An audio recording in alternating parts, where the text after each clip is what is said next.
نبی پاک صلی اللہ تعالیٰ علیہ وآلہ وسلم کی ذات والا کائنات میں تمام ہستیوں سے افضل اور برتر ہے، اور رسول کریم علیہ الصلاۃ والسلام کے بعد ساری مخلوق میں میرے آقا صلی اللہ تعالیٰ علیہ وآلہ وسلم کے صحابہ کائنات میں سب سے افضل ہیں۔ انبیاء اور رسول جو ہدایت فرمانے دنیا میں تشریف لاتے رہے، ان کے بعد جناب سیدنا عمر رضی اللہ تعالیٰ عنہ کریم نبی علیہ الصلوۃ والسلام کے وہ عظیم المرتبت صحابی ہیں۔ آپ رضی اللہ تعالیٰ عنہ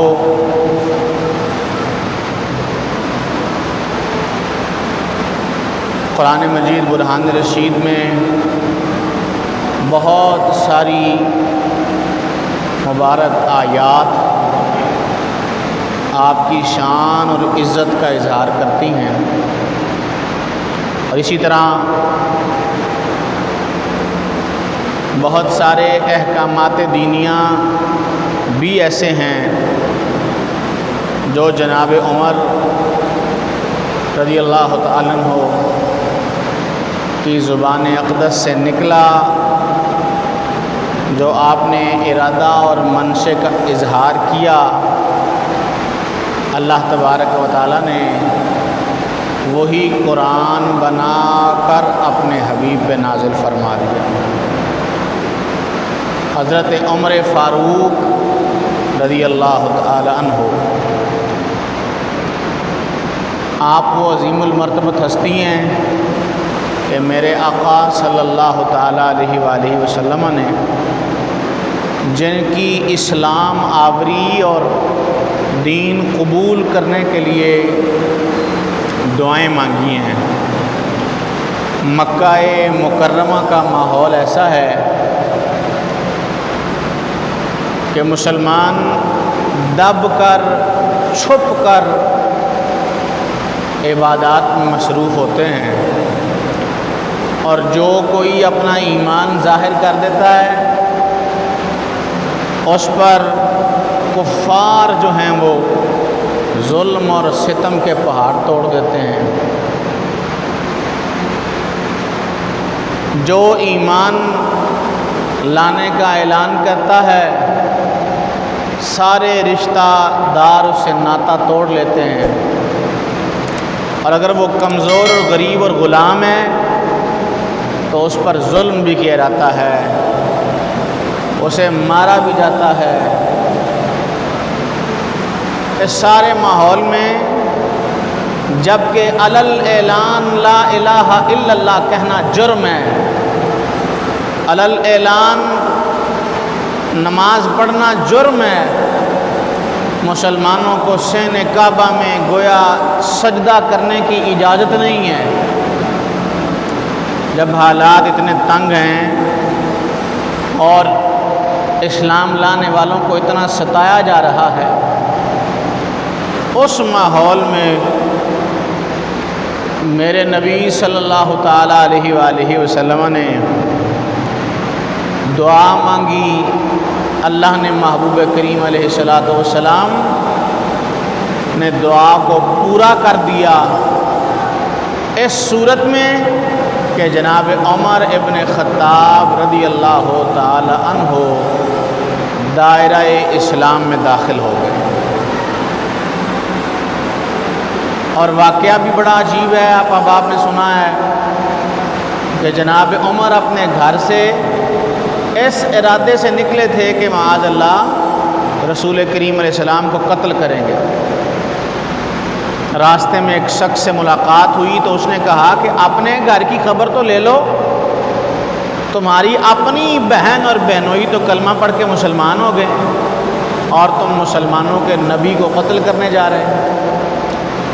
اسی طیش اور غصے میں گھر واپس لوٹے، بہن کو بہنوئی کو زد و کوب کیا، مارا۔ جب مار مار کر تھک گئے تو جواب پھر بھی وہی آ رہا تھا کہ کچھ بھی ہو جائے ہم کلمہ نہیں چھوڑیں گے، اسلام نہیں چھوڑیں گے، دین نہیں چھوڑیں گے۔ تو جناب عمر نے کہا کہ اچھا جو میرے آنے سے پہلے جو پڑھ رہے تھے مجھے بھی سناؤ۔ تو انہوں نے اپنے گھر میں ایک کونے میں ایک قرآن پڑھانے والے صحابی کو چھپا دیا تھا، اسے آواز دی، اس غلام نبی نے قرآن پڑھنا شروع کیا۔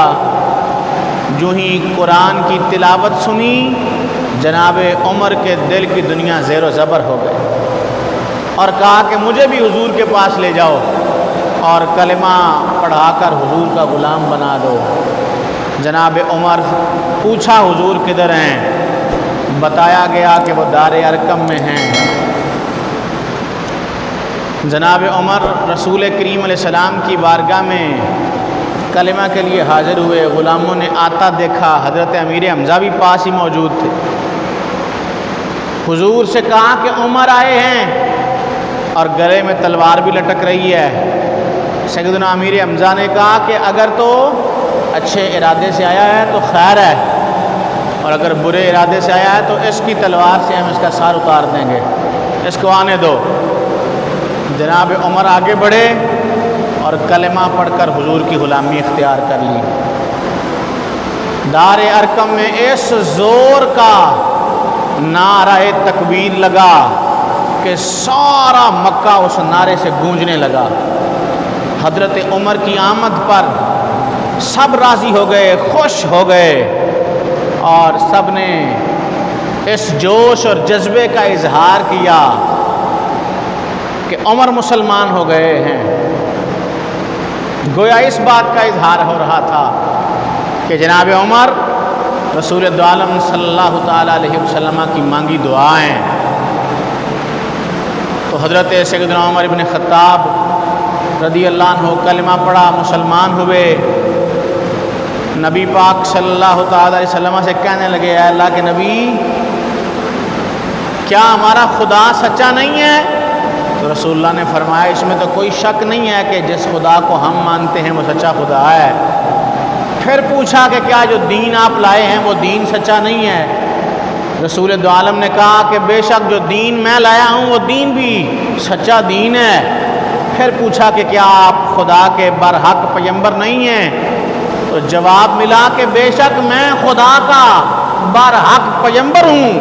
تو پھر جناب عمر نے کہا کہ اگر خدا بھی سچا ہے، دین بھی سچا ہے، اور آپ بھی سچے نبی ہیں، تو پھر آج کے بعد ہم کبھی چھپ کر عبادت نہیں کریں گے، صحن کعبہ میں عبادت کریں گے، اور ہمیں کون روکے گا؟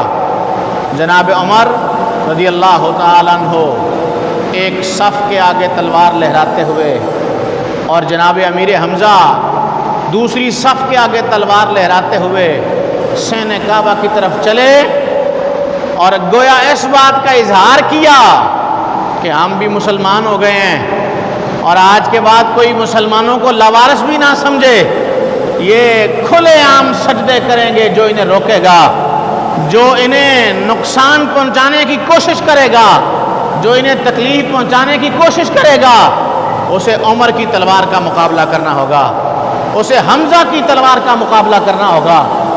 جناب عمر تلوار لہراتے ہوئے صفوں کے آگے چلتے جا رہے ہیں، اور یہ پیغام بھی گویا مکے والوں کو دیتے جا رہے ہیں کہ آج کے بعد اگر کسی نے کسی مسلمان کو اس طرح تکلیف پہنچائی کہ اسے کھلے عام عبادت کرنے سے روکا اور صحن کعبہ میں سجدے کرنے سے منع کیا، تو پھر وہ عمر کی تلوار کا انتظار کرے کہ اس کا فیصلہ عمر کی تلوار کرے گی۔ ہجرت کی باری آئی تو سارے لوگ جو ہیں ہجرت کر رہے ہیں، کوئی رات کے اندھیرے میں، کوئی تنہائی میں، کوئی چھپ کر، کوئی ویران راستوں سے ہجرت کر کے جا رہا ہے، اور جناب عمر وہ ہیں جن کی قرآن تعریف کرتا ہے محمد الرسول اللہ جناب محمد صلی اللہ علیہ وسلم اللہ کے رسول ہیں. والذین معہ اشداء علی الکفار، اور جو ان کے ساتھ ہیں وہ کافروں پہ سخت ہیں. رحماء بینہم، اور آپس میں نرم دل ہیں. یہ اشداء علی الکفار کی جو کامل تعریف ہیں وہ جناب عمر ہیں. اشداء علی الکفار، جو کافروں پہ سخت ہونے کی کامل تصویر ہیں وہ جناب عمر ہیں.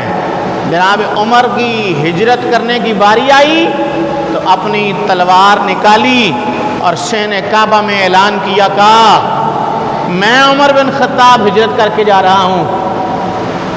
جسے اپنی بیوی کو بیوہ اور بچوں کو یتیم کرنا ہو وہ میرا راستہ روک لے. آؤ عمر بھی ہجرت کر کے جا رہا ہے. عمر کی راہ میں کوئی رکاوٹ ڈالے، عمر کی راہ میں کوئی کھڑا ہو. جرت، غیرت، حمیت، بہادری، قوت، وہ عظیم طاقتیں جس سے اللہ نے جناب عمر بن خطاب رضی اللہ تعالیٰ عنہ کو نواز رکھا ہے. تو جناب عمر اعلان کر دیا، کہا میں بھی ہجرت کرنے کے جا رہا ہوں. اگر کوئی روکنا چاہتا ہے تو وہ روکے آ کر مجھے اور میری راہ میں کھڑا ہو. پھر جو عمر کی راہ میں کھڑا ہو جائے گا اس کا سر سلامت نہیں رہے گا. حضرت سیدنا عمر بن خطاب رضی اللہ تعالیٰ عنہ، رسول دو عالم علیہ السلام سے محبت کا انداز کیا ہے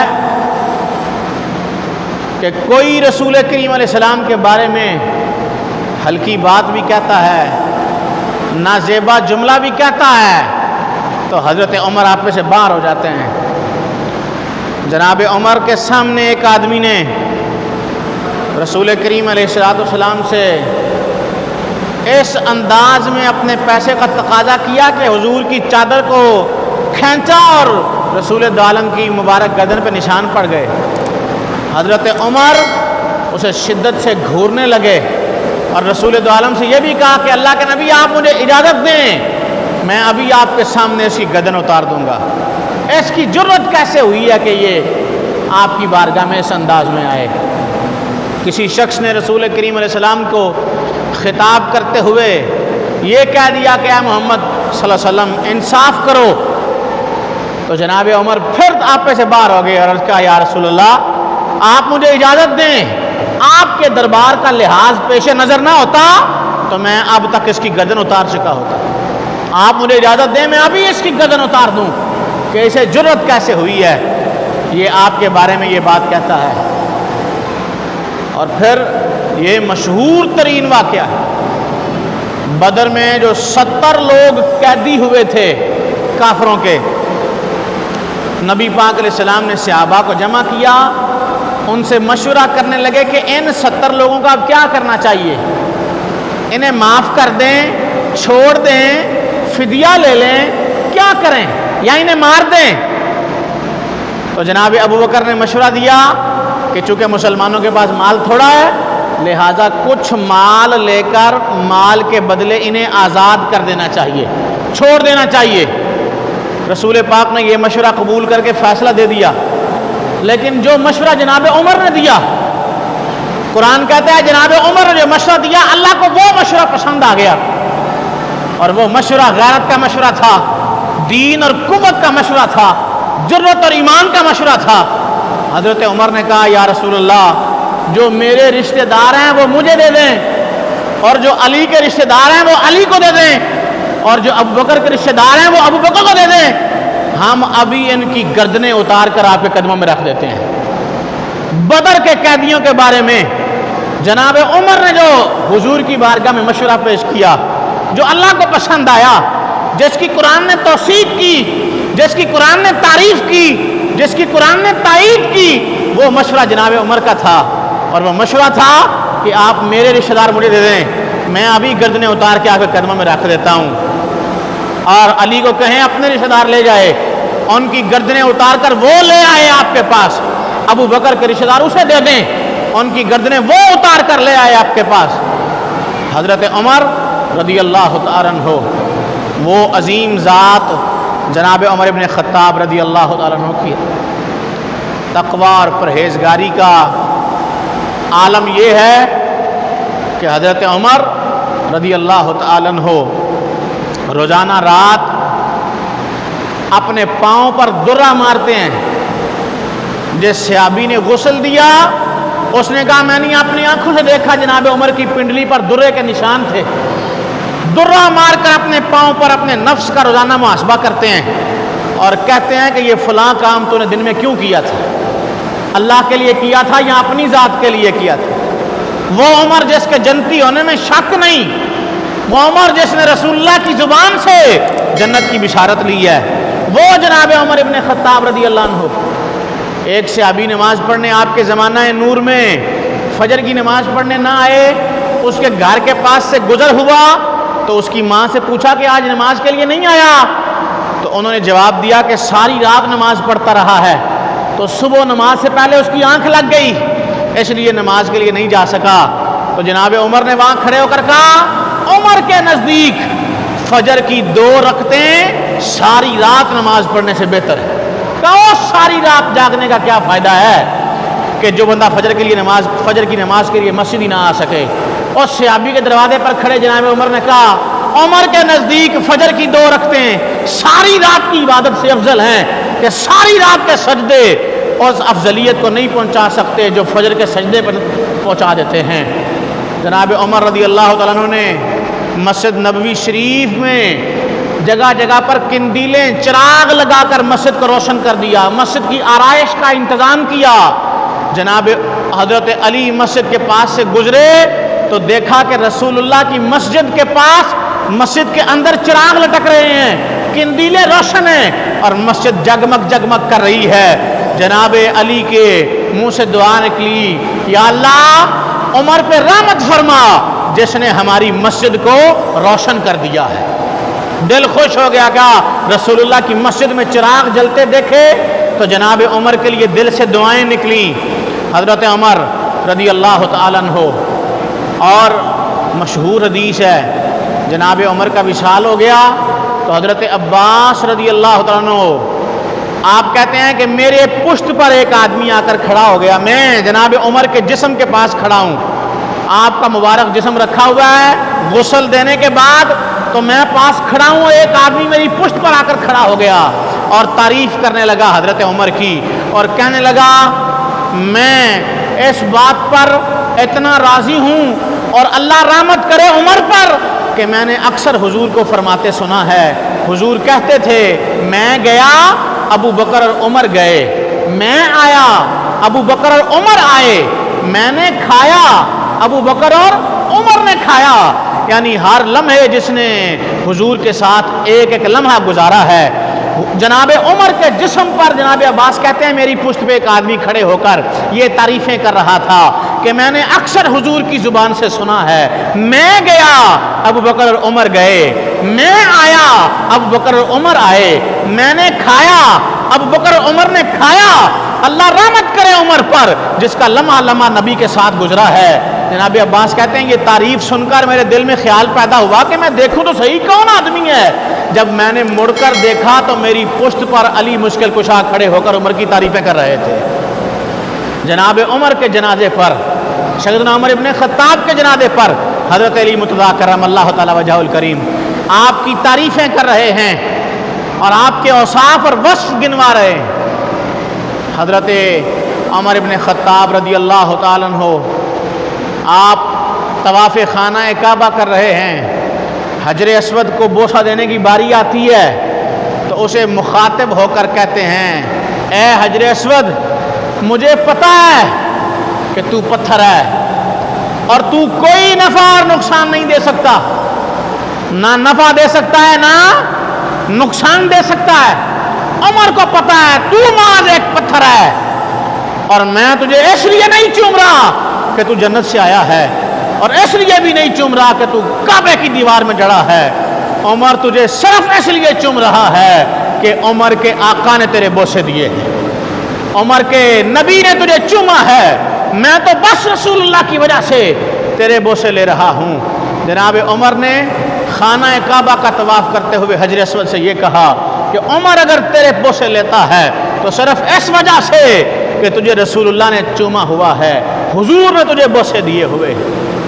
سیدنا عمر ابن خطاب رضی اللہ تعالیٰ عنہ، اللہ تبارک و تعالی جل و علا نبی پاک صلی اللہ تعالیٰ علیہ وآلہ وسلم اور دین کے ساتھ جو محبت ہے، اور جناب عمر رضی اللہ عنہ دین کے لیے جو غیرت اور جو ذوق اور جذبہ رکھتے ہیں، وہ مثالی جذبہ ہے۔ حضرت عمر ابن خطاب رضی اللہ تعالیٰ عنہ آپ یکم محرم الحرام، یہ بھی اب لوگوں نے شور ڈالنا شروع کر دیا ہے، رولا بنا دیا ہے۔ کچھ بہروپیے قسم کے لوگ جو ہیں، کچھ ڈھونگی اور 2 نمبر لوگ جو ہیں، وہ کہتے ہیں جی یہ اہل بیت کی شان کم کرنے کے لیے یکم محرم کو حضرت عمر کا دن مناتے ہیں۔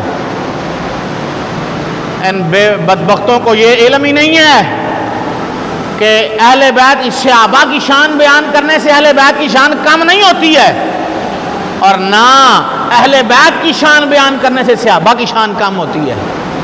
اہل بیت کا مقام و مرتبہ اپنا ہے، اور صحابہ کا مقام و مرتبہ اپنا ہے۔ یہ نہیں ہو سکتا ایک کا نام لو تو دوسرے کی شان کم ہو جائے، اور دوسرے کا نام لو تو پہلے کی شان کم ہو جائے۔ یہ جہالت ہے، یہ بے دینی اور گمراہی ہے یہ بات کہنا کہ یکم کو عمر کا دن نہ منایا کرو، 10 کو تو امام حسین کا دن ہے، لہذا تم شان کم کرتے ہو امام حسین کی حضرت عمر کا نام لے کر۔ نعوذ باللہ من ذالک۔ کچھ نام نہاد ملا جن کے پیٹ میں مروڑ اٹھتا ہے کہ 10 محرم کو صحابہ کا ذکر نہیں ہونا چاہیے، اور جناب والا یا یکم محرم کو اہل بیت کا ذکر نہیں ہونا چاہیے۔ یہ پابندیاں اور یہ حدیں اپنے پاس رکھو۔ اہل بیت بھی ہمارے ہیں، صحابہ بھی ہمارے ہیں، اہل بیت بھی ہمارے ہیں اور صحابہ بھی ہمارے ہیں۔ جب من کرے گا ان کا ذکر کریں گے، جب دل ہوگا ان کی بات کریں گے، اور کسی ایک کا ذکر کرنے سے کسی دوسرے کی شان کم نہیں ہوتی ہے، اور نہ کسی کا ہرگز یہ مقصد ہو ہی سکتا ہے کہ میں حضرت عمر کا اس لیے نام لوں تاکہ امام حسین کا نام کم ہو جائے، میں امام حسین کا اس لیے نام لوں تاکہ حضرت عمر کا نام کم ہو جائے۔ مجھے بتائیں کسی مسلمان کا یہ نیت ہو سکتی ہے؟ کوئی مسلمان یہ سوچ سکتا ہے کہ میں عمر اس لیے کہوں کہ حسین کا نام کم ہو جائے، یا حسین اس لیے کہوں کہ عمر کا نام کم ہو جائے؟ کسی مسلمان سے یہ تصور کیا جا سکتا ہے؟ کسی مسلمان سے ہرگز یہ تصور نہیں کیا جا سکتا۔ لہذا ان سب کا اپنا اپنا مقام ہے، اور جناب عمر رضی اللہ تعالیٰ عنہ آپ کو حالت نماز میں زخمی کیا گیا، اور 29 تاریخ جو ہے محرم الحرام کی، یا بعض کتابوں میں 27 تاریخ لکھا ہے محرم الحرام کی کہ آپ زخمی ہوئے، اور اس کے بعد جو ہے 3 دن تک آپ وہاں تشریف فرما رہے اس زخم کے ساتھ، پھر آپ کا وصال ہوا 29 کو یا یکم محرم الحرام کو۔ اور یہ ہر کتاب میں لکھا ہے کہ آپ کو رسول اللہ کے ساتھ یکم محرم الحرام کو ہی دفن کیا گیا۔ جس دن جناب عمر کا جنازہ ہوا اور آپ کو رسول اللہ کے مزار کے ساتھ دفن کیا گیا، وہ دن یکم محرم الحرام کا دن تھا۔ کون سا دن تھا جی؟ یکم محرم الحرام کا دن تھا۔ لہذا یہ شور کرنا کہ فلاں کتاب میں 29 لکھا ہے، فلاں میں 28 لکھا ہے، تم ایسے ہی یکم کو مناتے رہتے ہو، تو پہلے تو بات یہ ہے کہ یکم کا رولا ہی نکال دیا ہے۔ ہمیں یکم سے غرض ہی کوئی نہیں ہے، ہم سارا سال ہی جناب عمر کی بات کرتے ہیں، ان کا ذکر کرتے ہیں، ہم نے کوئی دن خاص رکھا ہی نہیں ہوا۔ یہ خاص دنوں والا مذہب کچھ لوگوں کا ہے، ہمارا مذہب وہ نہیں جو 10 دن منایا جائے اور پھر سارا سال ضرورت ہی نہ پڑے مذہب کی۔ ہمارا مذہب ایسا نہیں جو صرف 10 دن منایا جائے اور پھر پورا سال مذہب کی ضرورت ہی نہ پڑے۔ ہم تو اس عقیدے اور ایمان کے ماننے والے ہیں جو سارا سال ہی جو ہے وہ جاری و ساری رہتا ہے، اور ہم سارا سال ہی اپنے دین مذہب اور عقیدے کے مطابق وقت گزارتے ہیں۔ 10 دن کا مذہب اور لوگوں کا ہے، ہمارا مذہب نہیں 10 دن کا، ہم 10 دن کے عقیدے والے لوگ نہیں ہیں، ہمارا عقیدہ ساری زندگی پر محیط ہے۔ لہذا یکم محرم الحرام ہی یوم شہادت سیدنا عمر ابن خطاب رضی اللہ تعالیٰ عنہ ہے، اور حضرت عمر رضی اللہ عنہ کو جب وصال سے قبر آپ نے اپنے بیٹے کو کہا کہ ام المومنین سیدہ عائشہ صدیقہ سے جا کر کہو کہ وہ اجازت دے دیں، میں اپنے دونوں یاروں کے ساتھ دفن ہونا چاہتا ہوں، تو جناب عبداللہ ابن عمر نے سیدہ عائشہ سے کہا کہ میرے ابا جی چاہتے ہیں کہ وصال کے بعد ان کی قبر بھی آپ کے حجرے میں بن جائے دونوں یاروں کے ساتھ۔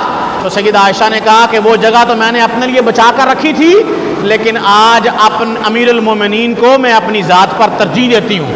تو لہٰذا سیدہ عائشہ کی اجازت پر ان کے حجرے میں جناب عمر ابن خطاب رضی اللہ عنہ کو وصال کے بعد جو ہے وہ رسول دو عالم علیہ السلام کے پہلو میں دفن کیا گیا، اور آج بھی آپ وہیں تشریف فرما ہیں۔ اور قیامت کے دن بھی جب رسول اللہ اپنے روضہ نور سے باہر آئیں گے تو حضور کے یہ غلام بھی مصطفیٰ کے ساتھ ہی اپنی قبروں سے باہر آئیں گے۔ اور قیامت کے دن یہ بخاری مسلم کی متفق علیہ حدیث ہے، رسول دو عالم علیہ السلام صحابہ کے درمیان ایک دن اس طرح آئے کہ ایک ہاتھ میں ابوبکر کا ہاتھ تھا اور ایک ہاتھ میں عمر کا ہاتھ تھا، تو حضور نے کہا ہاقدہ نبعث یوم القیامہ، لوگوں نے فرمایا قیامت کا دن ہوگا ہم تینوں اس دن بھی اسی طرح آئیں گے کہ ایک ہاتھ میں ابوبکر کا ہاتھ ہوگا اور ایک ہاتھ میں عمر کا ہاتھ ہوگا۔ حضور تو ان دونوں کے ساتھ آئیں گے، اور اب جو گالیاں دے وہ خود فیصلہ کرے کہ وہ کہاں ہوگا، اس کا حشر کس کے ساتھ ہوگا۔ رسول دو عالم نے ایک ہاتھ میں جناب ابوبکر کا ہاتھ پکڑا تھا اور ایک میں جناب عمر کا، اور اشارہ کرتے ہوئے صحابہ سے کہا ہاقدہ نبعث یوم القیامہ، قیامت کا دن ہوگا ہم تینوں اسی طرح آئیں گے کہ حضور کے ایک ہاتھ میں ابوبکر کا ہاتھ ہوگا اور ایک ہاتھ میں جناب عمر کا ہاتھ ہوگا۔ لاکھوں کروڑوں ان گنت سلام ہوں قبر نور جناب عمر پر، میرے آپ کے کہنے کی ضرورت ہی نہیں ہے، وہ وہاں بیٹھے ہوئے ہیں جہاں روزانہ 70,000 فرشتے اتر کر سلامی پیش کرتے ہیں، وہ وہاں آرام کر رہے ہیں جہاں روزانہ 70,000 فرشتے آتے ہیں اور آ کر سلام کرتے ہیں۔ دن میں 70 آتے ہیں، 70 رات میں آتے ہیں، اور جو ایک بار آتا ہے پھر آنے کی اسے اجازت نہیں ملتی ہے۔ تو جب جب جائیں حضور کے روضہ نور پر، حضور کے غلاموں کو بھی سلام کہیں جو حضور کے ساتھ ہی آرام کر رہے ہیں، اور وہ سارے کے سارے بالکل صحیح سلامت ہیں۔ میں نے پرسوں درس میں بھی یہ حدیث سنائی تھی، بات سنائی تھی کہ جناب عمر کی شہادت کے بہت دیر بعد جو ہے وہ رسول اللہ کے روضہ نور کی دیوار گر گئی، اسے بنانے کے لیے کھدائی کر رہے تھے تو ایک پاؤں جو ہے وہ ظاہر ہو گیا، لوگوں میں شور ہوا کہ یہ رسول اللہ کا پیر ہے، تو کسی نے پہچان کر کہا کہ نہیں، یہ حضور کا مبارک قدم نہیں، یہ حضرت عمر کا مبارک قدم ہے۔ تو آپ کی شہادت کے برسوں بعد قبر کے پاس کی دیوار گر گئی، اسے ٹھیک کرنے کے لیے جب کھدائی کر رہے تھے تو آپ کا پیر نکل کر باہر آ گیا۔ زمانے نے، صحابہ نے اپنی آنکھوں سے دیکھا کہ وہ پیر بالکل صحیح و سلامت تھا۔ حضور بھی اپنے جسم کے ساتھ سلامت قبر میں موجود ہیں، اور مصطفیٰ کے صحابہ بھی اپنے جسم کے سلامت اپنی قبروں میں موجود ہیں، اور ان کے جسم جو ہیں یہ کھل کر بھی زمانے کو پیغام دے رہے ہیں۔ تو لہٰذا اللہ کریم ہماری محبتیں سلامت رکھے اور ہمیں ان مبارک ہستیوں کا فیض نصیب فرمائے۔ آمین۔ واخر دعوانا الحمدللہ رب العالمین۔